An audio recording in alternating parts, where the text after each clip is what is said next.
distinguished career as one of Ireland's foremost drama and theatre drama television producer-directors. He's worked as head of RTE Drama, and also he's worked as a director abroad in Israel, France, England, and the United States.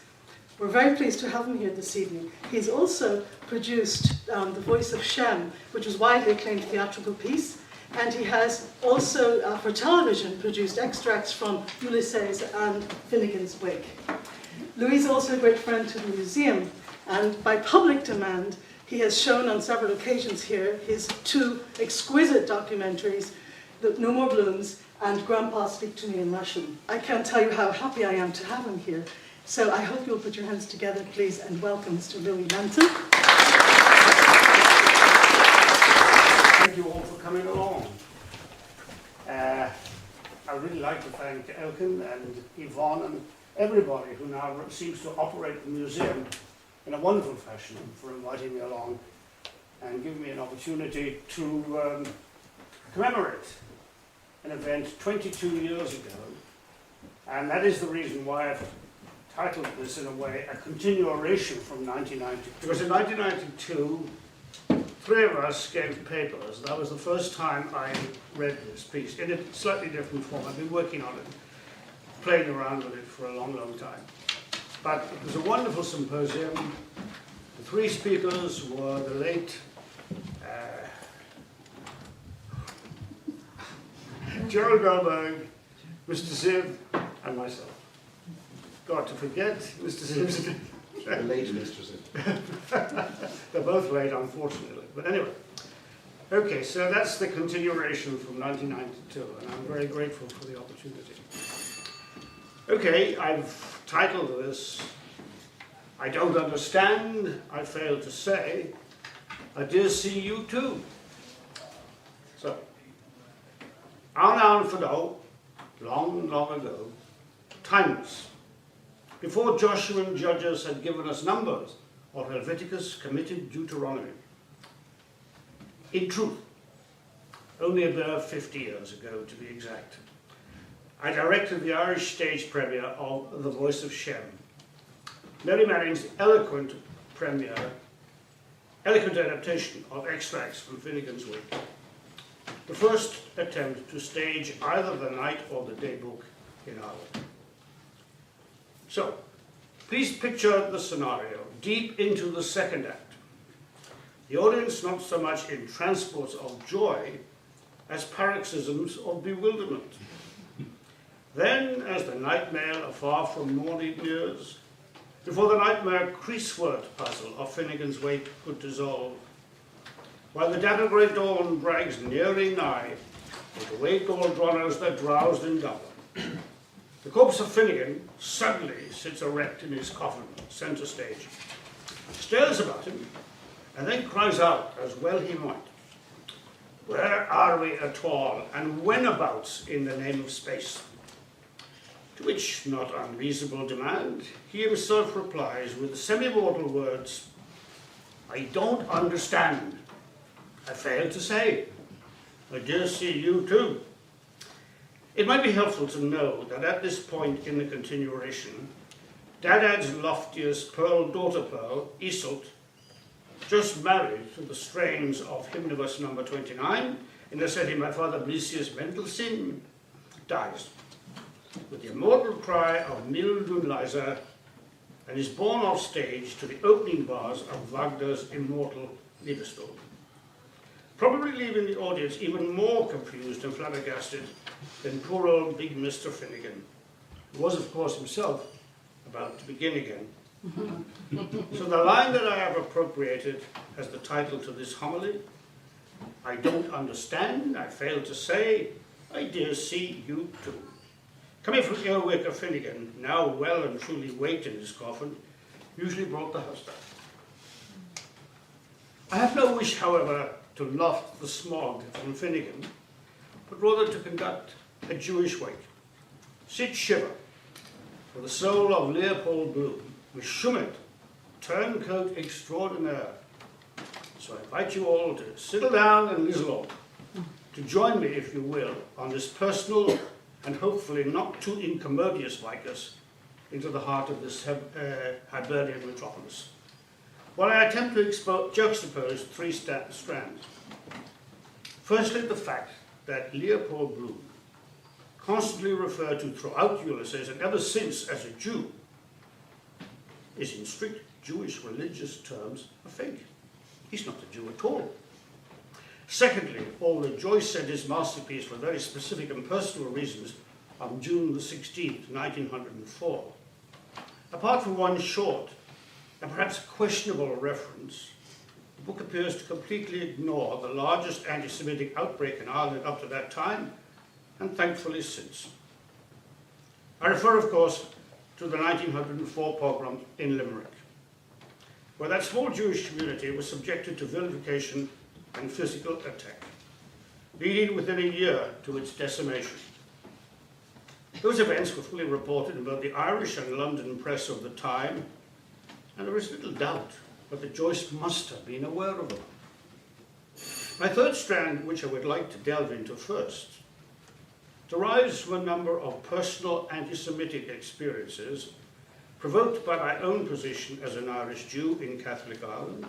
Now, such anti-Semitism as exists here is unfortunately in no way unfamiliar to me and my co-religionists, forming part of the growing pains and indeed the pain of many grown-up Irish Jews.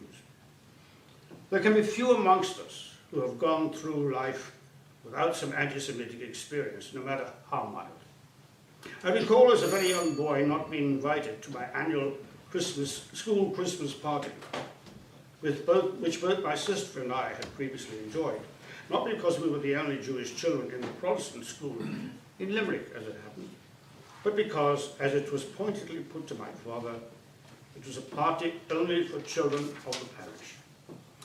One lived through relatively unimportant experiences of that nature, but suddenly, one day, my position as an outsider was indelibly imprinted on me, ironically by a remark from a colleague. We were at the time in the middle of a heated discussion, as was our wont, concerning a television play I was to direct. A play that revolved around events during the Irish Civil War, and in particular the dramatist's rather watery theme of understanding or misunderstanding between Free Staters and Republicans. When suddenly my colleague said, and I will never forget the moment, "How could you possibly understand? You're not Irish, you're Jewish." The remark was not meant to hurt, but simply to state that in the context of matters specifically Irish, I was not a member of the parish, never would be, and accordingly there were certain matters I could not be expected to comprehend. Of course, who has ever heard of an Irish Jew? It does sound like a bit of a joke. Polly may be a bit of a card, but I assure you the late Gerald Goldberg, the Dick Whittington of Cork City, was very much an Irish Jew. It is the only possible label I could give myself, and the author of the collection of short stories published under the title, Who has ever heard of an Irish Jew? The late writer and editor David Marcus, also very much a member of the local command of the loyal Yiddish Sons of St. Patrick, as indeed are so many other Irish Jewry. Irish Jewry may on occasions prefer to bury its collective head in the sand, but many of us do stand up for the butt-shots. Nevertheless, the title, Who has ever heard of an Irish Jew, has a faint aura of truth about it. Not perhaps as strong as the tang of urine in Poldy's poor kidney, for despite Jewish Lord Mayors of Catholic cities, judges, members of Dáil and writers, performers, musicians, university professors, a doctor of sociology, and even a scattering of film and television producers, Derek. Apart from the odd successful doctor, dentist, lawyer, accountant, Mr. Deasy's anti-Semitic remark in a Nestor chapter of Ulysses, regrettably,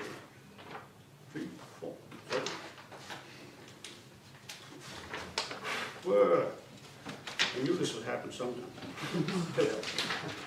Anyway, regrettably, still holds some weight.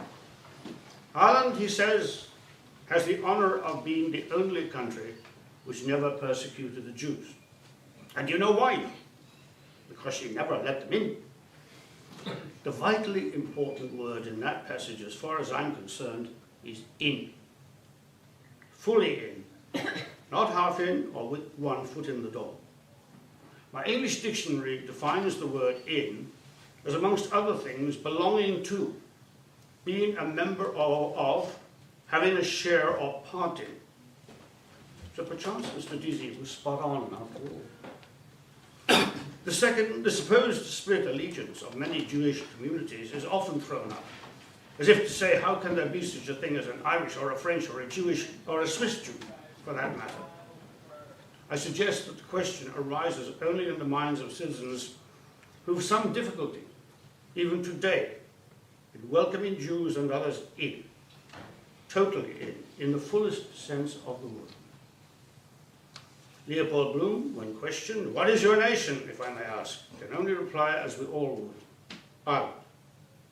I was born here, Ireland."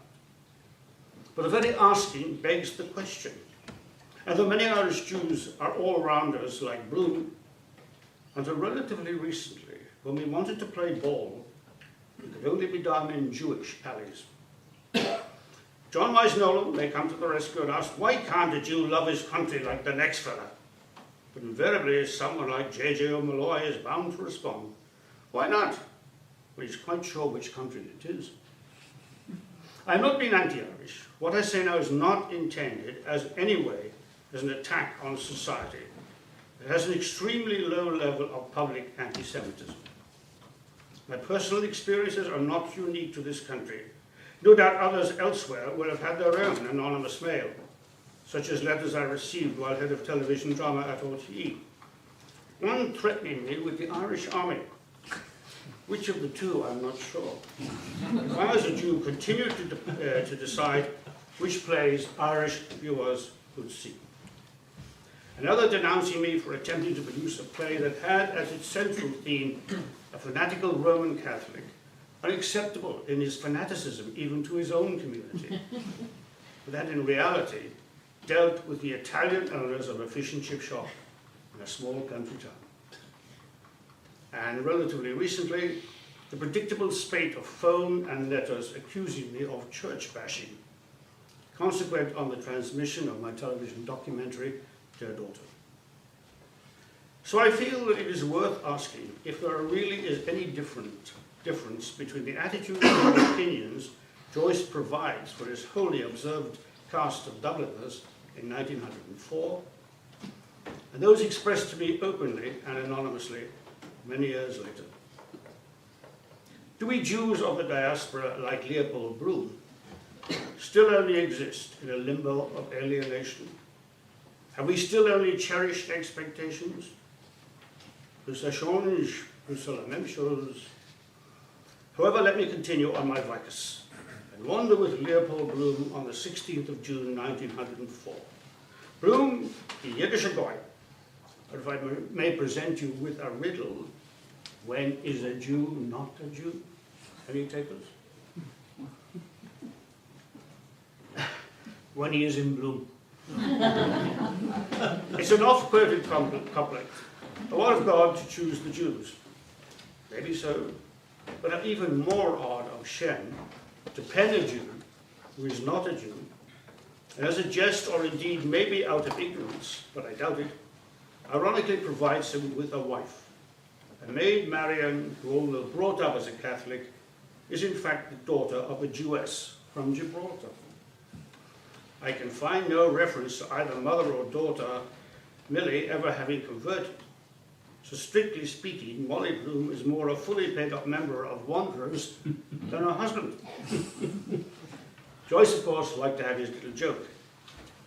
But his knowledge of Judaism was garnered from many sources, some perhaps, as far as the required Jewish religious law was concerned, perhaps not quite the full shadow. Bloom as a total Jew, not an assessment. Why did Joyce carefully set out his genealogy, which states without doubt that his peripatetic hero was anything but kosher, that had been regarded without question by all and sundry then and since as a Jew? What would the book have lost or gained had Joyce gone the whole hog? It is not something that as a casual paddler in the Joycean stream I'm going to dip my tum-ty-tum toes into, but rather leave it to the deep-sea anglers. But may I remind you that if your mother is Jewish, then so are you. In this sense, your father's religion is irrelevant. It might be helpful, though, at this stage, to take a brief look at the Bloom family tree. Rudolf Virag, Leopold Bloom's father, a Hungarian, decides in 1850 or thereabouts to emigrate, first to London, then finally to Dublin, where he was no doubt welcomed by his bearded co-religionists. But in 1865, after a visit to the Society for Promoting Christianity among Jews, he becomes a super and is converted to Protestantism. In that year, and the events may not be unconnected, he marries Ellen Higgins. And though at the time there was, strangely enough, a Dublin Jewish family with that surname, this Ellen Higgins is Protestant. Virag now changes his name to Bloom. Virag is Hungarian for flower. So that Bloom, while having a decided Jewish ring to it, has the added attraction of not being too far removed from the original. Bloom also has the advantage of being a common name among Jewish communities, then and now. The game, of course, is still being played. Which Blooms were the Blooms? Then, in 1866, a very old Leopold Bloom is born and promptly baptized a Protestant.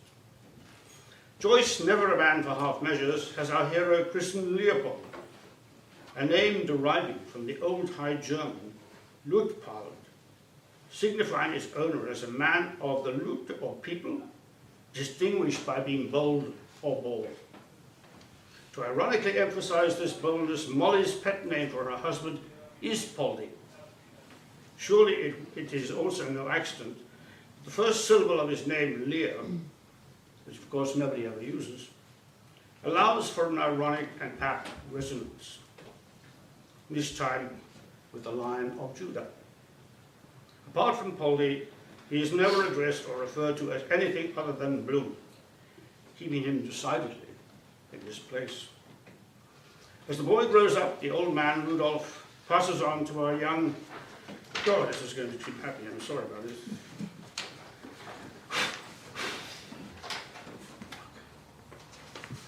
Passes on to our young Leo the Lion-Hearted a certain amount of Yiddishkeit. The alphabet, parts of the Haggadah, Passover story of the Exodus from Egypt, the first line of the Shema, the core prayer of Judaism, linking Jews to the monotheistic God.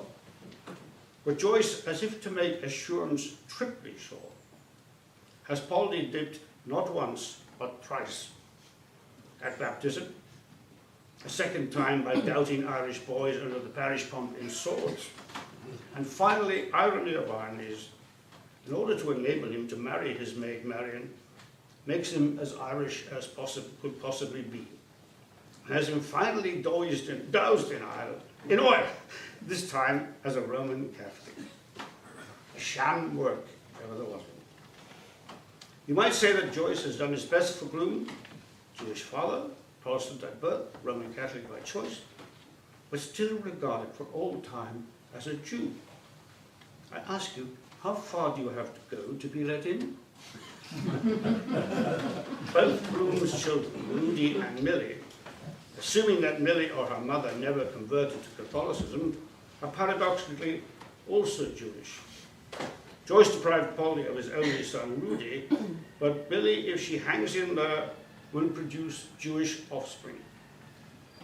So in 1904, we have the all-round Bloom, Meshugana, a crazy turncoat if ever there was one, no less adrift in his own personal odyssey than Homer's Semitic hero. This, if you don't mind me saying so, is more than a bit of a card trick. But is it really of any importance? And if so, why?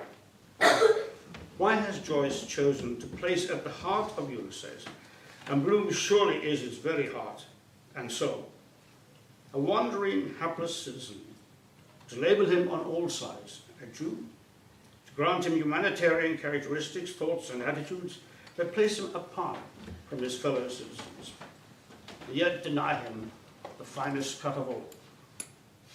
Is Bloom, like Moses, only to be granted a Pisgah view of his promised land? Bloom is certainly conscious of his Jewish heritage. He carries it with him, not only physically. He knows, remembers, retains, hangs on to threads of Jewish knowledge given him as a boy by his Jewish apostate father. Has as much Hebrew as many Jews wandering around Dublin today. May break fast with a pork kidney published from the butcher's shop, owned by the Hungarian Jew Lugash, later worries about the contents of Plumtree's potted meat. As he buys his pork kidney, Lugash asks him with his eyes for the recognition of a compatriot. But the prudent Bloom decides, no, better not, another time. However, our peripatetic hero can on occasions muster the courage to declare himself, as when he retorts to the anti-Semitic jibes of the citizen. And, says he, Mendelssohn was a Jew, and Karl Marx, and Mercadante, and Spinoza, and the Saviour was a Jew, and his father was a Jew. Your God, he had no father, that'll do now. Whose God, said the citizen. Well, his uncle was a Jew, says he. Your God was a Jew, Christ was a Jew, like me. God, the citizen made a plunge into the back of the shop. By Jesus, says he, I blame that bloody Jewman for using the holy name. By Jesus, I'll crucify him, so I will. So, in his own way, Bloom takes a Jewish stance. Carries a candle, a light to enlighten the Gentiles. Joyce grants him a smattering of culture. There's a touch of the artist about old Bloom. Mozart and Meyerbeer figure among his favorite composers. But personally, I find his cultural judgments unreliable and only half assimilated.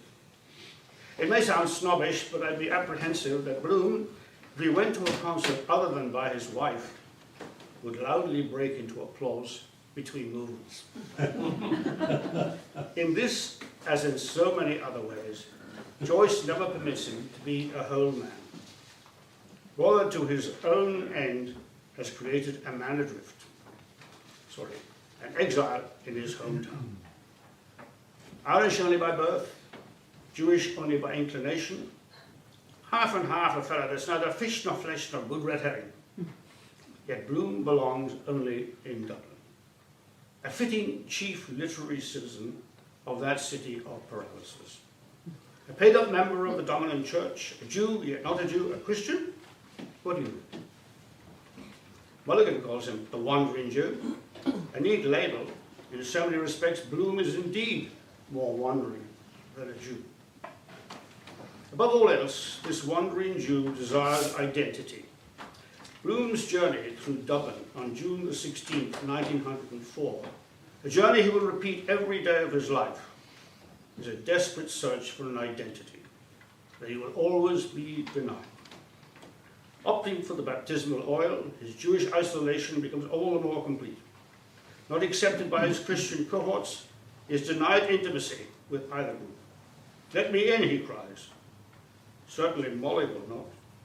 He is forced to climb over his own railings. No man needed a key more. Of course, all this suits Joyce's purpose admirably. Bloom, as we all know, corresponds to Ulysses, the wandering Greek. One adrift at sea, the other beached on dry land, yet both desperately seeking a way home. I don't have to tell you that Joyce's masterpiece reeks with Homeric allusions. The structure is not only based on, but stylistically reflects the Greek hero's adventures. Ulysses is, of course, a hero on the grand scale. Bloom is anything but. Or could it be part of Joyce's scheme of things that it takes certain heroic qualities to exist in an alien society? But not too much, if you don't mind. Too much of the hero, and Bloom might just conceivably break free and follow Joyce's personal example. That would never do. Pathetically eager to claim himself as 100% Irish, Bloom is careful not to overproclaim his Jewishness. Like Homer's hero, also a man of many devices, He knows that his modus operandi is to be circumspect. He can but wander and endure, without complaining too much about what the gods may say. No doubt the incongruity of creating his central Dubliner as a Jew, yet not fully a Jew, moreover a Jew who has sampled not one but three religions without accepting any of them, attracted Joyce with its satirical possibilities. Such a theme, of course, also parallels Joyce's own rejection of Catholicism. Bloom, adrift in Catholic Ireland, also mirrors Joyce's own increasing feeling of alienation in Europe, his place there being as ambiguous as that of Jews in Ireland. Like Bloom, Joyce is not a citizen of no place, nor an adapted citizen of any place. Despite his many efforts to be accepted, but it would seem from being allowed to buy his round, Paulding never fully gets a look in. You get the picture in this extract from the impatient cognoscenti in Barney Kieran's pub. So in comes Martin, asking, where was Bloom? Where is he, says Lenihan, defrauding widows and orphans. Isn't that a fact, says John Wise, when I was telling the citizen about Bloom and the Sinn Féin. That's so, said Martin. I saw the allege. Who made those allegations, said Alf? I, said Joe, I'm the alligator. And after all, says John Wise, why can't a Jew love his country like the next fellow? Oh, why not, says JJ, when he's quite sure which country it is. Is he a Jew or a Gentile or a Holy Roman or a Swaddler or what the hell is he, says Ned. Or who is he? Oh, no offence, Crofton. We don't want him, says Crofton, the Irishman or Presbyterian. Who is Julius, says JJ. He's a perverted Jew, says Martin, from a place in Hungary. And it was he who drew up all the plans according to the Hungarian system. We know that in the castle. Isn't he a cousin of Bloom the dentist, says Jack Bob. Not at all, says Martin, only namesake. His name was Virag, the father's name that poisoned himself. He changed it by deed poll, the father did. Oh, that's the new Messiah for Ireland, says the citizen. Island of saints and sages. A wolf in sheep's clothing, says the citizen. That's what he is. Virag from Hungary. Ceres, they call it. Cursed by God. All charity to the neighbours, says Martin. But where is he? We can't wait. You know what I'm talking about? It'd be an act of God to take hold of a fellow the like of that and throw him in the bloody sea. St. Patrick would want to land amongst us again to Ballykinlar and convert us to the system of allowing things like that to contaminate our shore. Martin kind of a suggestion that Bloom was behind Arthur Griffith's idea that Ireland should emulate Hungary in its attempt to gain independence in the light of Griffith's other writings in the United Irishmen at the time, provides another macabre allusion that Joyce prefers not to take further. Griffith's The Resurrection of Hungary began appearing serially in the United Irishmen through the first half of that year. The purpose of the work, as Griffith explained, was to tell the story of how the resurrection of Hungary was developed by Hungarian patriots, and to propose the adoption of a similar plan for use by Sinn Féin. But let me leave the founder of Sinn Féin, ourselves, alone for the moment, move on to the third strand. From the world of fiction to the harsh reality of life in Limerick for the Jewish community in 1904. You will of course recall that the Dreyfus Affair, which continued until 1906, reached its crisis in 1902, just before Joyce's arrival in Paris. Excuse me. Oops.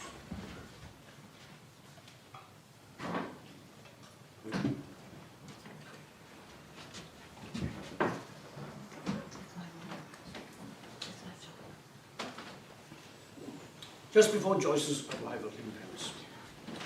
In 1903, Joyce returned to Ireland, just in time for the Limerick pogrom, a virulent and violent outburst of anti-Semitism that decimated that small community. While not strictly speaking a pogrom in the extreme Russian sense, Jews were attacked and hurt, and a ruinous financial boycott imposed. Sides were taken by leading Irish figures, Arthur Griffith to the fore, and the sorry event became in its own way a cause célèbre, for which, when he came to write Ulysses, Joyce, in my opinion, must have been fully aware. He hunted down so much detail that a seemingly deliberate choice not to touch directly on that event, which impinged on every Irish Jew, bears some consideration. In June 1904, the Limerick pogrom was in full swing. You could say, I suppose, in full bloom.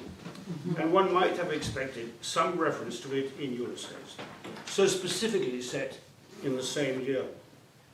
Yet apart from one possible moment from the Cyclops chapter set in Barney Kieran's pub, and perhaps some oblique references by Molly during her final soliloquy, which in my personal opinion failed to connect, it would appear to be absolutely ignored. Certainly, despite some scholarly claims, I can't see that it provides the book with any overt tension. But let us look at that moment in the plot. I belong too to a race, Bloom, that is, says Bloom, that is hated and persecuted. Also now, this very moment, this very instant. God, he nearly burned his fingers with the butt of his old cigar. Robbed, says he, plundered, insulted, persecuted, taking what belongs to us by right. At this very moment, says he, putting up his fist, sold by auction in Morocco, like slaves or cattle. Are you talking about the New Jerusalem, says the citizen. I'm talking about injustice, says Bloom. Right, says John Wise, stand up to it then with force, like men. If we examine this passage, it reveals a persistent use of the present tense. Bloom speaks of persecution and insult. Also now, this very moment, this very instant. Then we hear, sold by auction, off in Morocco. Why is Bloom concerned with Morocco all of a sudden? Well, if we substitute the old French name Le Maroc for Morocco, the line read quickly now becomes sold by auction off in Limerick. Not too far sounding, I suggest, from the sequence, not too far sounding, I suggest, from Limerick. And if you go along with this interpretation, it does give the sequence a far greater significance, signaling perhaps that Joyce realized he had to make some references, no matter how oblique, to events on his doorstep. But it does appear to be the only reference in the entire book, if indeed that is what it is. This elegant interpretation belongs, I must say, not to me, but to Dorothy Offaly, a true Joycean. A brief moment in Finnegan's Wake may just also allude to the Limerick pogrom. 2 words, Limerick's disgrace.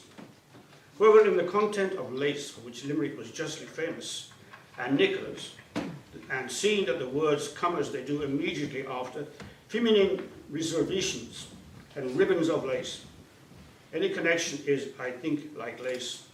On the whole, only holes tied together.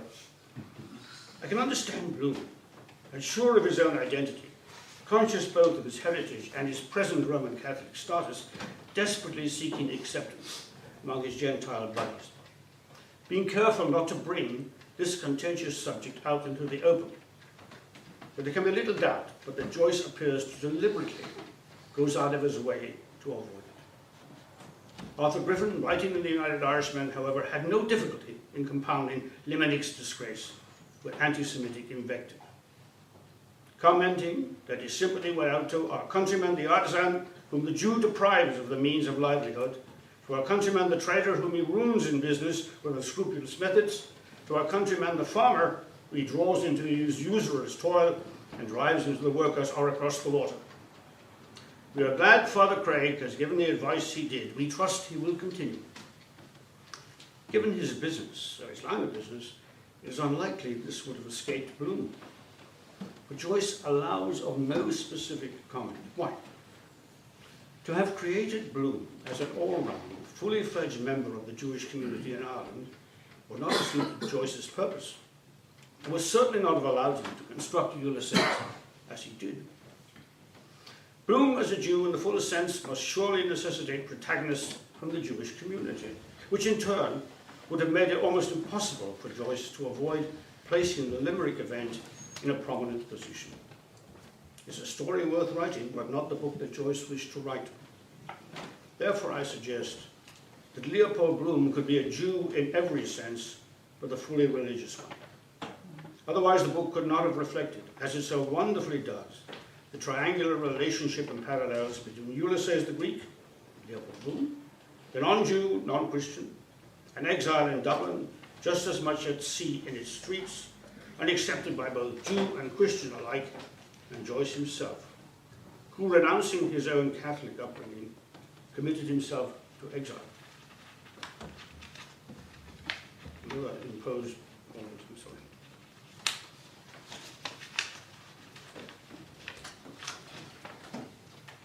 Okay. Now, anyway, for my final start.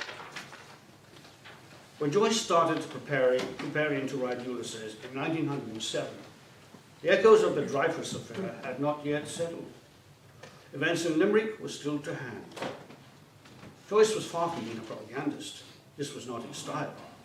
But he was attracted to the chosen isolation of the Jew, with it would seem an affinity with Jews as a wandering, persecuted people. Characteristics he saw in himself. Both that crafty Yid, the real-life Dreyfus, and the fictional Bloom, a wolf in sheep's clothing, exist under the constant accusation of not belonging. Dreyfus, an assimilated French Jew, tried and found guilty, as you know, of being a traitor before being subsequently acquitted. Bloom, never acquitted of the false slur of not knowing what country he belonged to. The analogy between the two and the vilified Jews of Limerick in 1904 is, I believe, evident. What more apt response by Joyce to events in a corner of his native land and in the wider European context than to place as the central character in the book that was to change the face of English literature a Jew, yet not a Jew, a drifter, a cuckold, above all, an outcast? Ticklin Kyberd reminds us that Ulysses is, after all, a newspaper, a distinctly Dublin one without a foreign section. Joyce wished to move on from detailed epiphanies of Dubliners. The world would be his oyster, but it was still the world of Dublin. Paralyzed it may have been, yet its streets and denizens, from swerve of shore to bend of bay, forever his sole tabula rasa. Yet could it be that Ulysses is in fact a very eloquent, covert response by this most humanitarian of writers, not only to the persecution of Dreyfus, but more particularly to the persecution of the isolated groups of innocents, immigrants desperately seeking shelter against the bigoted ranterings of the Redemptorist Father Craig. Joyce scholars have penned themselves dry on the minutiae of Ulysses, the Homeric comparisons, the style, who was Junius, overlooking perhaps the larger measure, the motivation. Under no illusions about his fellow countrymen, it is just conceivable that in its very unique way we can allow ourselves to consider Ulysses as Joyce's J'accuse. The theme of Ulysses is surely that redemption comes through love and the power of the soul. The book ends not with an onanistic cry, but with a great big yes of affirmation, of acceptance, of love, the only apposite response to bigotry and hatred. But it's no use to see force, hatred, history, all that. That's not life for men and women, insulted and hatred. Everybody knows that's the very opposite of what is really life. What, says Alfred? Love, says Bloom. I mean the opposite of hatred. Oh, I must go now, says John Royce. Just around the corner a moment to see if Martin is there. If he comes just back, just say I'll be back in a second. Just a moment. And off he pops, like grease lightning. A new apostle to the Gentiles, says the citizen. Universal love. Well, says John Royce, isn't that what we're told? Love your neighbor. Joyce, I suggest, achieves this theme solely through the unholy trinity of Molly, Jewish daughter of the exotic Lolita Laredo, Leopold Bloom, and Stephen Dedalus. Molly, unfaithfully faithful in spite of herself, ends the day by yielding once more to her husband. In the kitchen, Stephen will not stay the night for a brief moment. The cultures of Stephen Dedalus, the Greek Christian Irishman, and Leopold Bloom Ben Ulysses, the Greek Jewish Irishman, unite against the forces of horsepower and brutality in favor of brainpower and decency. Ulysses, of course, can be all books to all men. The day and nightmare volumes, he pays your money and he takes your choice. Ulysses the Greek covered much of the Mediterranean Sea during his 10-year voyage. Bloom, a voyager amongst men, traverses and retraverses the streets of Dublin. Long after nightfall, he shares a cup of cocoa, that most domestic of drinks, with Stephen Devils. But at no point during the long day does anyone ever say, "Are you coming for a pint, Leo?" On the contrary, the thirsty patriots, assuming that he has made a killing in the Ascot Gold Cup on the outside or throwaway, despite the citizens' claim that that white-eyed Kaffir never backed a horse in anger in his life, fully expect that Bloom, the rank outsider, a throwaway, not only from Dublin society, but more important, a throwaway from his own people, will cough up for drinks all round. Is that the way in for the outcast? No matter who or where he is. Ingratiate, shut up, say nothing, and buy a round. Some years ago, while working on another television production, I sat for a wonderful afternoon with an eminent American Jewish expert and another great Irish writer. There we were, one a Pollack, the other a Litvak, both of us examining Pulpolian of Sean O'Casey's Protestant background. I suggest that if you ask the average Dubliner in the street what O'Casey's religion was, he will swear that he was, of course, a Catholic. As for our very own Bloom, you're more than likely to be told, "Sure, that fellow was a Jew, man." How wrong can you get? Poor old Ben Bloom Elijah, doomed to be perpetually hounded by that mongrel Gary Owen, and despite, or maybe indeed, because of his and our own cries of Abba Adonai, forever, like the rest of us, to remain suspended at an angle of 45 degrees over Dunnews in Little Bloomsday. Thank you.